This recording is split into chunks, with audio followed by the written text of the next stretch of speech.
Damn it. ఏంటిటా కుండబద్దలు కొడతా అట్ట. నమస్కారం, కుండబద్దల్ ప్రేక్షకులకి స్వాగతం. నేను గౌతమ్ కాటా. ఈ వీడియోలో నేను మీతో చెప్పాలనుకునే అంశం, ఏపీ బీజేపీలో రెండు వర్గాలు తయారయ్యాయి. రెండు ముక్కలుగా వాళ్ళు చీలిపోయి వాళ్ళల్లో వాళ్ళు ఇంటర్నల్గా ఒక పెద్ద వారే జరుగుతోంది. యాక్చువల్గా ఏపీ బీజేపీలో రెండు వర్గాలు ఇంతకు ముందు ఉండేవి. ఒకటి తెలుగుదేశం పార్టీ కూటమికి అనుకూలంగా ఉండేది, మరొకటి వైసీపీకి అనుకూలంగా ఉండేదని గతంలో చెప్పుకునేవాళ్ళు. ఈ రోజున వైఎస్ఆర్ కాంగ్రెస్ పార్టీకి అనుకూలంగా ఉండే ఆ నాయకులు తెరచాటును నుండి ఆడుతున్న ఒక భాగోతం మూలాన ఇప్పుడు కూటమికి దగ్గరగా ఉన్న ఈ నాయకుల్లోనే చీలిక వచ్చేసింది. దీన్ని పెంచి పోషించటం కోసం మొన్న మధ్యన బీజేపీ నాయకుడు జగన్మోహన్ రెడ్డికి ఫోన్ చేశాడు అని ఏ పుకారైతే వచ్చిందో అది నిజమేమో అన్నట్టుగా ఆ వర్గం ఈ రోజున యాక్టివేట్ అయ్యి తమ పావులు కదుపుతున్నారు అనే విధంగా పరిస్థితులు కనిపిస్తూ ఉన్నాయి. దానికే విష్ణుకుమార్ రాజు వ్యాఖ్యలు కానీ, లేకపోతే ఆదినారాయణ రెడ్డి గారి వ్యాఖ్యలు కానీ అందుకు నిదర్శనమే అన్నట్టుగా చెప్పుకొస్తూ ఉన్నారు. అసలు ఇలాంటి ఒక పరిస్థితి ఏపీ బీజేపీలో ఎందుకు వచ్చింది, ఈ వస్తే గిస్తే ఇది నిజమేనా, దీని వెనక ఈ నాయకులు ఆడుతున్న ఒక పెద్ద డ్రామా మూలనే ఇది జరుగుతుందా అనేది ఈ వీడియోలో నేను మీకు వివరించే ప్రయత్నం చేస్తాను. వీడియో నచ్చితే కనుక ఖచ్చితంగా లైక్ చేయండి, ఇంకా 10 మందికి షేర్ చేయండి. అలాగనే మన కుండబద్దలు ఛానల్ని ఇంకా చాలామంది సబ్స్క్రైబ్ చేసుకోకుండానే చూస్తూ ఉన్నారు. వాళ్ళందరికీ నా రిక్వెస్ట్ ఏమిటంటే, please subscribe our Kundabaddalu channel and bell సింబల్ను కూడా యాక్టివేట్ చేసుకుంటే చాలా త్వరగా నా నోటిఫికేషన్లు మీ దాకా వస్తాయి. So please subscribe our Kundabaddalu channel. ఇక అసలు విషయానికి వస్తే, విష్ణుకుమార్ రాజు కానీ, లేకపోతే ఆదినారాయణ రెడ్డి కానీ బీజేపీ ఆంధ్రప్రదేశ్ రాష్ట్ర కొత్త అధ్యక్షుడిని ఎన్నుకున్న సమయంలో 5% ఇస్తానంటే కుదరదు, అసలు బీజేపీయే గనక ఈ కూటమిలో లేకపోతే తెలుగుదేశం పార్టీతోటి కలిసి ఉండకపోతే వీళ్ళకి అసలు అధికారమే వచ్చేది కాదు, అలాంటిది ఇప్పుడు 5% ఇస్తాను అని అంటే వల్ల కాదు, ఇక పెంచాల్సిన అవసరం ఉంది, గట్టిగా మనం అందరం పోరాటం చేయాలని వాళ్ళు మాట్లాడారు. మరి దాన్ని బీజేపీ పై స్థాయి నాయకత్వం కానీ, లేకపోతే రాష్ట్ర స్థాయి నాయకత్వం అంటే మరి బీజేపీ అధ్యక్షుడు కానీ ఎలా తీసుకుంటారు అనే దానికంటే కూడా ఇందులో ఇక గ్రూప్ రాజకీయాలు మొదలవుతూ ఉన్నాయి అనేది కనపడుతోంది. మరి విష్ణుకుమార్ రాజు, ఆదినారాయణ రెడ్డి టీడీపీ పార్టీలో ఉన్న గొడవల మూలాన ఇలాంటి మాటలు మాట్లాడుతున్నారు అనే వ్యాఖ్యానాలు బయటకు వస్తూ ఉన్నప్పటికీ, అందులో కొంత నిజం ఉంది అనేది అనుకుంటున్నప్పటికీ కూడా ఇది మరి టీడీపీ పార్టీతోటి ఎక్కడెక్కడైతే విభేదిస్తూ ఉన్నారో, చాలామంది ఇప్పుడు మంత్రులుగా ఉన్నవాళ్ళు కావచ్చు, మిగతా నాయకత్వంలో కూడా కొంతమంది నామినేటెడ్ పోస్టులు ఆశిస్తున్న వాళ్ళు కూడా ఉన్నారు. వాళ్ళకి రాని కారణంతో కొంతమంది టీడీపీ పార్టీ అంటే పడని వాళ్ళు కానీ, ఆ రాకపోయినా కానీ తదుపరి మనకి ఏదైనా ఉపయోగం జరుగుతుందనే విషయంలో నిమ్మకుండే వాళ్ళు కానీ వీళ్ళని 2 గ్రూపులుగా తయారు చేసేశారు.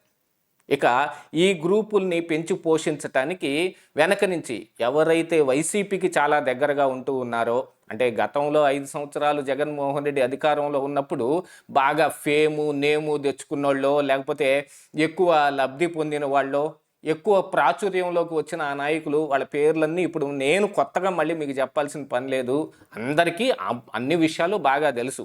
ఆ నాయకులు ఇక వాళ్ళ ప్రాపకం పెంచుకోవటానికి, ఎందుకంటే ఏపీలో మరి ఇక ఆ నాయకుల హవా అయితే నడవదు ఇక్కడ. ఎందుకంటే బీజేపీ కూడా టీడీపీ తోటి ఇలా ఉన్న ఈ నాయకుల్ని కొంచెం దూరంగానే పెడతారు, కావాలంటే కేంద్రంలో వాళ్ళ దీన్ని ఏదైనా చేయవలసి వచ్చిన రోజున ఆ రోజున చేస్తారు. కానీ నామినేటెడ్ పోస్టుల విషయానికి వచ్చేటప్పటికి ఇక్కడ అన్ని పార్టీలోనూ అసంతృప్తి ఉంది. టీడీపీలో కూడా వాళ్ళకి ఎందుకు ఇచ్చారు నాకెందుకు ఇవ్వలేదనేది కానీ, నాకు రాకపోయినా పర్వాలేదు వాళ్ళకి మాత్రం రాకూడదు అనుకునే వాళ్ళు కానీ, అలాగనే జనసేన పార్టీలో కూడా టీడీపీ వాళ్ళతోటి పడకపోయినప్పటికీ కూడా ఇక్కడ మన ఎమ్మెల్యే ఉన్నారు కదా, మన ప్రాపకం నడవాల్సిన అవసరం ఉంది, ఈ నామినేటెడ్ పోస్టులన్నీ మనకు రావాల్సి ఉంటే వాళ్ళు వచ్చి దొబ్బుకుపోతున్నారనే విషయంలో ఉన్నవాళ్ళు కూడా కొంత అసంతృప్తిగా ఉంటారు. అలాంటి అసంతృప్తి బీజేపీలో కూడా ఉంది.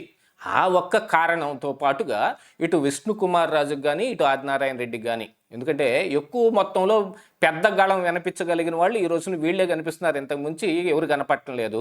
ఎందుకంటే సత్యకుమార్ యాదవ్ అయితే ఆల్రెడీ మినిస్టర్గా ఉన్నాడు కాబట్టి, లేకపోతే మిగతా నాయకులైతే టీడీపీలో కావలసిన పనులన్నీ జరుగుతున్నాయని వాళ్ళు మింగిలైపోయి ఉన్నారు కాబట్టి వాళ్ళకి ఎటువంటి ప్రమాదం లేదు. కానీ ప్రమాదం వల్ల వీళ్ళిద్దరికి వచ్చింది. దీనికి వాళ్ళ ప్రాంతీయత విభేదాలు కానీ, వాళ్ళకి పర్సనల్గా ఉన్న కొన్ని గ్లెడ్జెస్ కానీ కారణంగానే మెయిన్గా కనపడుతున్నాయి. మరి విష్ణుకుమార్ రాజుకి, గంటా శ్రీనివాస్కి జరిగిన ఈ గొడవ విషయం ఏదైతే వైజాగ్ ఫిలిం క్లబ్ దగ్గర ఆ భూముల్ని లీజుకిచ్చే అంశంలో, నా విషయంలో నువ్వెందుకు కలగజేసుకుంటున్నావు, నేను ఇక్కడ ప్రాంతీయత నాకుంది అని చెప్పుకునే విషయంలో కానీ, లేదు మా హవానే నడవాలి అనుకునే దాంట్లో ఇద్దరికి ఒక గొడవ జరిగింది. ఆ గొడవ కొద్దిగా సద్దుమణిగినప్పుడే కనిపిస్తున్నా మరి దాన్ని గట్టిగా మనసులో పెట్టుకునే విష్ణుకుమార్ రాజు పెద్ద గళమే వినిపించాడు. దాంతో అసలు టీడీపీ పార్టీకి ఏముందండి అనే స్థాయికి కూడా వచ్చేశాడు. మీరు కనుక ఆయన వ్యాఖ్యలు చూశారంటే అసలు బీజేపీ కలవకపోతే వీళ్ళకి అధికారమే లేదు అంటే జగన్మోహన్ రెడ్డికి మళ్ళీ అధికారం వచ్చి ఉండేదా? అంటే జగన్మోహన్ రెడ్డిని వైఎస్ఆర్ కాంగ్రెస్ పార్టీని మరి బీజేపీ కలుపుకునేదా, లేకపోతే ఇంతకుముందులాగే తెరచాటు రాజకీయాలు చేసేవాళ్ళ? ఆల్మోస్ట్ ఆల్ ఇంటెలిజెన్స్ రిపోర్టు కూడా ఇక్కడ ఆంధ్రప్రదేశ్ రాష్ట్రంలో జగన్మోహన్ రెడ్డి గెలవటం కష్టం అని చెప్పిన తర్వాత మేము డోర్స్ మొత్తం క్లోజ్ చేసేసాం, ఇక చంద్రబాబు నాయుడిని ఇక్కడే అడుగు కూడా పెట్టని అనుకున్న వాళ్ళే ఓపెన్ చేసి రెడ్ కార్పెట్ వేసి లోపలికి పిలుచుకున్నారు. కాకపోతే బీజేపీ అన్వయించి చెప్పుకుంటుంది, ఆయన వచ్చి 2-3 రోజులు ఇక్కడ పడిగాపులు పడి మాతో కలిశాడు, మేము వస్తాం అని సంకేతాలు ఇచ్చాడు కాబట్టి అందరినీ కలుపుకుపోయే దాతృగుణం మాకేదో ఉంటే మేము ఇక్కడ చేసామంటున్నా. మరి బీజేపీ పరిస్థితి ఏంటని అందరికీ తెలుసు. నార్త్ ఇండియాలో వాళ్ళ ప్రభావం చాలా వరకు కోల్పోతూ వచ్చారు. వాళ్ళకి శాచురేషన్ పాయింట్కి రావటం మూలన అంతకు మించి ఎక్కువ సీట్లు వచ్చే అవకాశం కనపడలేదు.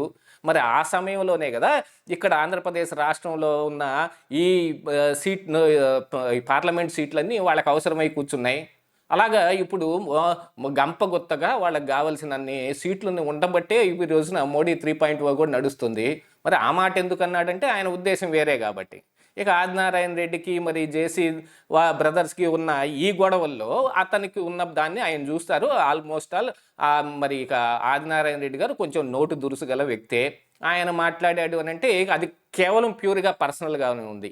దీన్ని ఆసరా చేసుకొని గతంలో చక్రం తిప్పిన వాళ్ళు, అంటే ఇప్పుడు ఆల్రెడీ ఒక నాయకుడైతే ఎమ్మెల్సీ కూడా అయి ఉన్నారు, ఆయన సంగతి కూడా అందరికీ తెలుసు.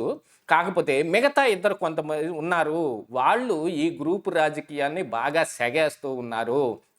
ఇక్కడ ఈ అవకాశాలు దక్కని వాళ్ళని కానీ, అసంతృప్తితోటి ఉన్న వాళ్ళని కానీ పోగేసి ఇప్పుడు ఈ కూటమి ప్రభుత్వానికి సెగ తెచ్చే విధంగా మాట్లాడే ప్రయత్నాలు చేపిస్తూ ఉన్నారు. అందుమూలాన విష్ణుకుమార్ రాజు మాట్లాడా, లేకపోతే విష్ణుకుమార్ రాజు మాట్లాడిన తర్వాత ఇలాంటి పరిస్థితులు వచ్చాయో తెలియవు కానీ అధిష్టానం దగ్గర కూడా వెళ్ళి దీని మీద కంప్లైంట్ చేసే ప్రయత్నాలు చేస్తున్నారు అనేది వినిపిస్తుంటే, ఆల్మోస్ట్ ఆల్ మరి ఇక్కడ ఆంధ్రప్రదేశ్ రాష్ట్ర బీజేపీకి ఇంతకుముందు అధ్యక్షురాలుగా ఉన్న పురంధరేశ్వరిని అసలు జాతీయ అధ్యక్షురాలని చేస్తారేమో అనే అవకాశాలు కూడా కనిపిస్తున్నాయి అనే వార్తలు కూడా వస్తుంటే, ఆ ప్రక్రియ జరిగిన తర్వాత మన ప్రపోజల్ తీసుకొని వెళ్దామని ఆగినట్టుగాను సమాచారం బయటకు వస్తుంది. ఇదే ఈరోజు కుండబద్దలు.